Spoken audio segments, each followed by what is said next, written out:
Anong gagawin mo kung habang kumakain ka ng malutong na chicharon, biglang nakalunok ka ng pako? Yan ang masakit na sinapit ng isang babae sa Peru. Halika, alamin natin kung ano ang nangyari. Kasalukuyang isinasailalim sa operasyon ang babae matapos siyang makalunok ng pako habang kumakain ng chicharon.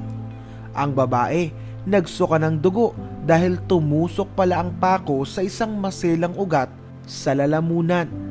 Sa ulat, sinabing nagtungo sa Salud Hospital ang babae na si Celia Tello nang magsuka siya ng dugo. I felt ill and I came here because I thought I had a bone in my throat, sabi ni Tello. Pero nang magsagawa ng pagsusuri kay Tello ang mga doktor at isa lang siya sa scan na deskubre na isang pako ang nakatusok sa carotid artery niya.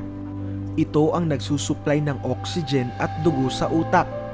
Ayon sa surgeon, isinailalim si Tello sa Cardiac and Peripheral Vascular Service. Delikado umano ang kondisyon ni Tello na maaaring magdulot ng komplikasyon gaya ng clot o pagbara ng dugo na maaaring makaapekto sa kanyang utak.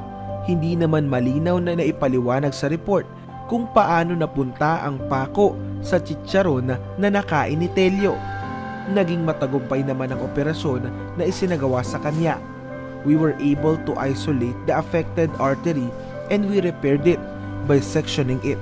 And we joined a healthy artery with another healthy artery.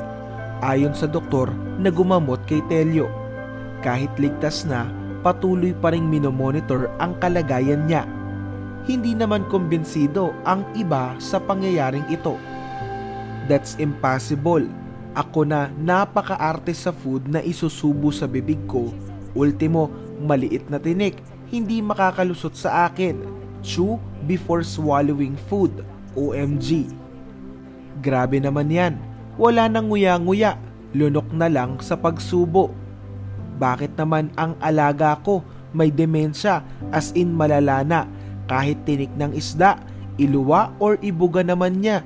Pag pinapakain ko at di ko napansin na may sobrang liit na nasamang tinik sa pagkain niya.